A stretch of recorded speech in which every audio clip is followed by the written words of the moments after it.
नमस्कार, मैं कशिश भदौरिया और आप देख रहे हैं यूपी न्यूज टुडे नेटवर्क। आइए नजर डालते हैं बरेली की कुछ खास खबरों पर। रक्षाबंधन पर बहनों को योगी सरकार का गिफ्ट, 48 घंटे यात्रा मुफ्त।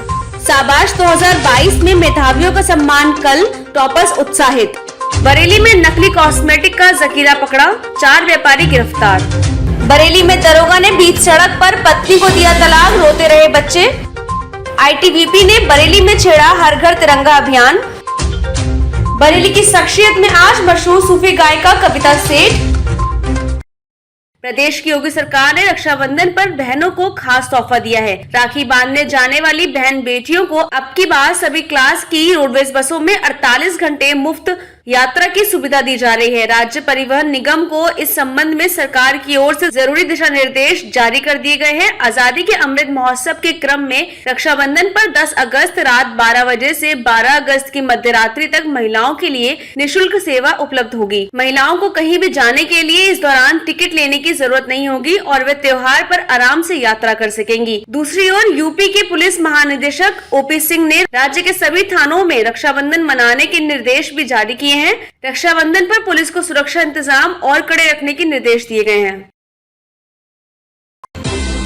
बरेली शहर के मेधावियों के सम्मान की बेला करीब आ गई है। कल 7 अगस्त को बरेली में पीलीभीत बाईपास स्थित हवेली फन सिटी सभागार में शाबाश 2022 का आयोजन सुबह 11 बजे से शुरू होगा। हमेशा सामाजिक सरोकार निभाने में आगे रहने वाली यूपी उत्तराखंड के अग्रणी digital news venture, news today network और सामाजिक संस्था एक उम्मीद मिलकर शाबाश 2022 का आयोजन कर रहे हैं। कार्यक्रम में बरेली नगर क्षेत्र के स्कूलों में हाई स्कूल और इंटर के टॉपर्स को सम्मानित किया जाएगा। कार्यक्रम में मुख्य अतिथि के रूप में जिला अधिकारी बरेली शिवकांत द्विवेदी के अलावा एमजेपी रेलखंड विश्वविद्यालय के कुलपति प्रोफेसर केपी सिंह व मुख्य विकास अधिकारी जग प्रवेश शिरकत करेंगे और मेधावी स्टूडेंट्स का हौसला बढ़ाएंगे। गणमान्य नागरिकों के साथ कई क्षेत्रों से जुड़ी प्रमुख हस्तियां भी समारोह में हिस्सा लेंगी। शाबाश 2022 कार्यक्रम को लेकर छात्र छात्राओं के साथ अभिभावकों में खासा उत्साह नजर आ रहा है।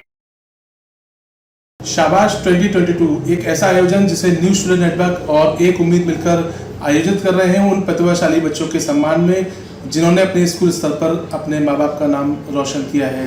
जी हाँ, जिला स्तर पर तो सभी जो टॉपर स्टूडेंट्स हैं उनको लोग जानते हैं, लेकिन स्कूल स्तर पर भी जो बच्चे टॉप करते हैं उन्होंने भी निश्चित ही अपनी पढ़ाई के लिए बहुत मेहनत की होती है। उन्हीं बच्चों को एक मंच देने के लिए न्यूज़ टुडे नेटवर्क ने ये शाबाश 2022 का आयोजन किया है, जिसमें हम कल फन सिटी हवेली में सभी बच्चों को सम्मानित करेंगे। उनके माता पिता, उनके प्रिंसिपल और स्कूल के ओनर भी इस कार्यक्रम में शामिल होंगे।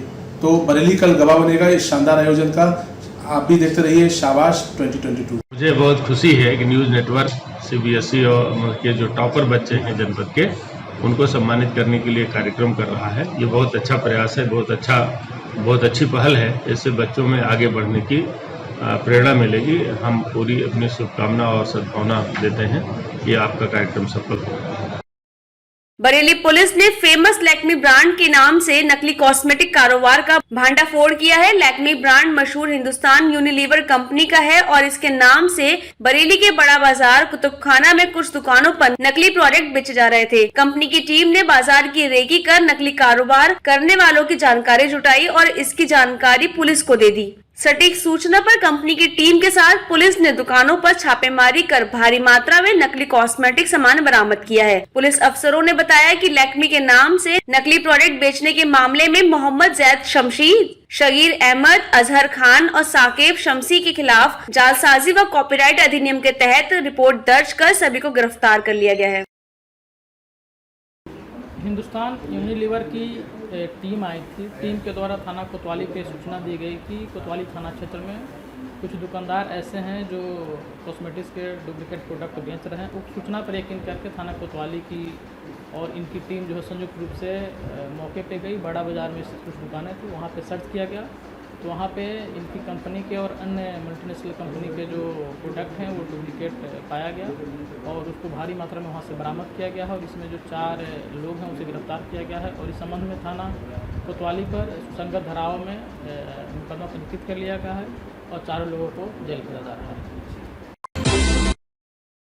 बरेली में पुलिस की एक दरोगा ने दूसरी पत्नी के चक्कर में पहली पत्नी को ही तलाक दे डाला। पत्नी गिड़गिड़ाती रही और बच्चे बिलखते रहे, मगर दरोगा का दिल नहीं पसीजा। पीड़ित पत्नी की शिकायत पर पुलिस ने आरोपी सब इंस्पेक्टर आरिफ खान के खिलाफ एफआईआर दर्ज कर ली है। अफसरों के मुताबिक शौहर के खिलाफ केस दर्ज कराने वाली रुबीना के पिता भी पुलिस में थानेदार रहे हैं। उन्होंने बेटी रुबीना की शादी सब इंस्पेक्टर आरिफ खान के साथ की थी। दोनों के एक बेटा और एक बेटी है। रुबीना का आरोप है कि आरिफ खान की तैनाती अभी चांदपुर बिजनौर में है। शादी के बाद से ही पति उसे प्रताड़ित करता आ रहा था। कुछ समय पहले पता लगा कि आरिफ ने अलीगढ़ में दूसरी महिला से शादी कर ली है। ईद पर बच्चों के साथ जब वह अलीगढ़ पहुंची तो वहां आरिफ ने उसे पीट कर लहूलुहान कर दिया था। पति से उसका मुकदमा बरेली में चल रहा है। उसी सिलसिले में वह महिला थाने आई थी। वहां पति कार में मिल गया। उसने पति से बातचीत करने की कोशिश की तो वह आग बबूला हो गया और उसे 3 तलाक दे दिया। बच्चे रोते रहे मगर उसे दया नहीं आई और संबंध खत्म करने की बात कहकर चला गया।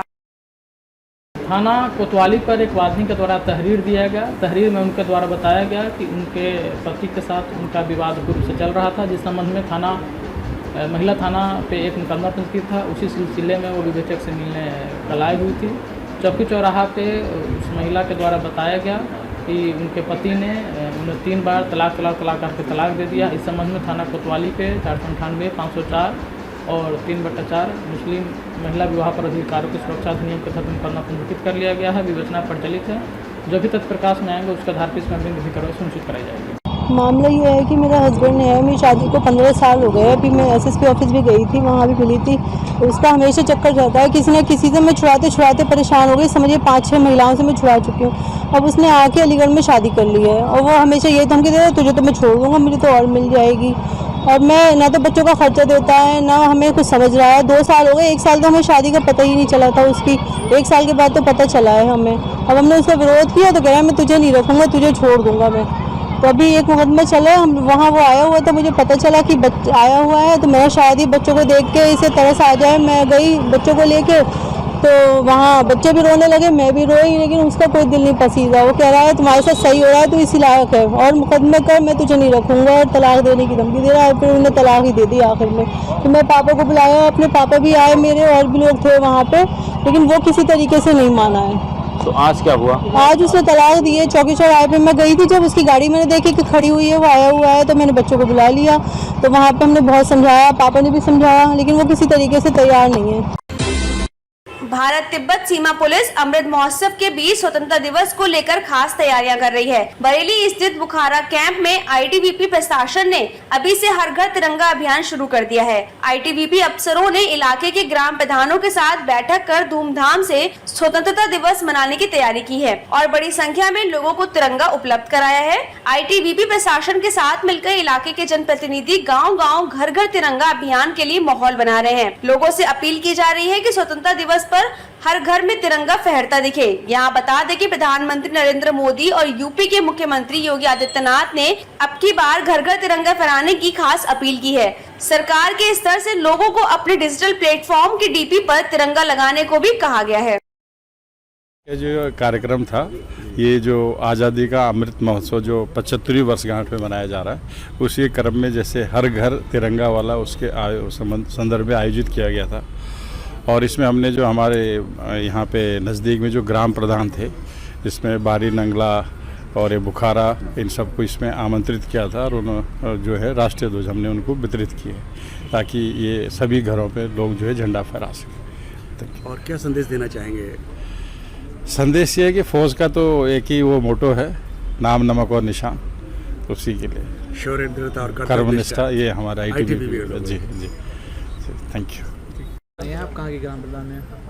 मैं ग्राम प्रधान बारी नंगला से हूँ। जी, आज जो ये आज़ादी के अमृत महोत्सव के तहत ध्वज वितरण किया गया है, कैसा लग रहा है आपको? ये अपने आप में बहुत ही खुशी महसूस हो रही कि हम लोगों को यहाँ पर सम्मानित करने के लिए जो बुलाया गया है, और काफ़ी ज़्यादा अपने आप में उत्साह जागरूक हो रहा है कि अपने देश के प्रति कुछ करने के लिए करने का जो जज्बा है सरकार जी।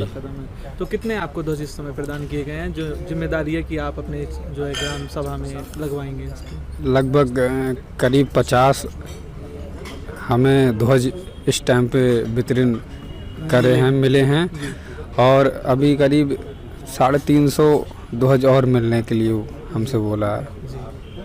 तो ये सब जो ग्राम सभा के अंतर्गत जितने भी सरकारी प्रशासनिक भवन हैं और तमाम लोगों के घर हैं वहाँ पर फहराए जाएंगे। जी, प्रत्येक घर में और प्रत्येक व्यक्ति को जागरूक करना है कि मतलब जो भी झंडा दिया जाए उसे दुरुपयोग नहीं करना है, ऐसे कि मतलब कहीं कचरे में नहीं फेंकना है, उसे पूरे सम्मान रखना है उसका, अपने घर के ऊपर छत पे उसे लगा के प्रत्येक घर में रखना है। आज ITBP के द्वारा ये समारोह आयोजित किया गया, उसमें आपको बुलाया गया, कैसा लग रहा है आपको? हमें काफ़ी खुशी महसूस हो रही है जो हम लोगों को बुलाया गया है।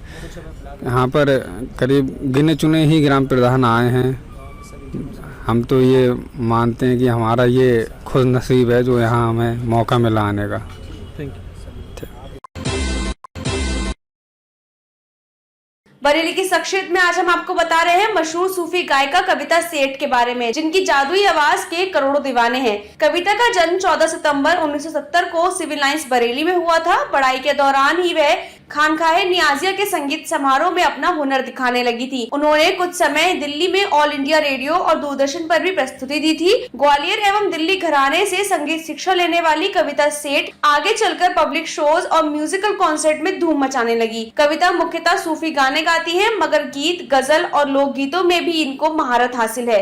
अंतर्राष्ट्रीय सूफी महोत्सव में कविता सेठ को देखकर सतीश कौशिक ने उन्हें अपनी फिल्म वादा में गाना गाने का न्योता दिया था। इसके बाद कविता मुंबई पहुंच गई और गायकी से बॉलीवुड में धूम मचा दी। कबीर दास, अमीर खुसरो को पसंद करने वाली कविता सेठ के पसंदीदा शायर वसीम वरेवली, जावेद अख्तर और गुलजार हैं। दो बेटे कबीर सेठ और कनिष्क सेठ भी उनके साथ परफॉर्म करते हैं। कविता सेठ के मशहूर गीतों में मौला, मुझे मत रोको, तुम ही हो बंधु, जरा जरा, आप रूठे हो के अलावा राजनीति फिल्म का बेहद लोकप्रिय गीत मोरा पिया मोसे बोलत नाही शामिल है। 2010 में उन्हें बेस्ट फीमेल प्लेबैक सिंगर के तौर पर फिल्म फेयर अवार्ड भी मिल चुका है। कविता सेठ आज बॉलीवुड के गायन में अपने खास अंदाज के लिए जाने जाते हैं। ऐसी ही इंफॉर्मेटिव वीडियोस के लिए देखते रहिए न्यूज़ टुडे नेटवर्क और हमारे चैनल को लाइक, शेयर, सब्सक्राइब करना ना भूलें।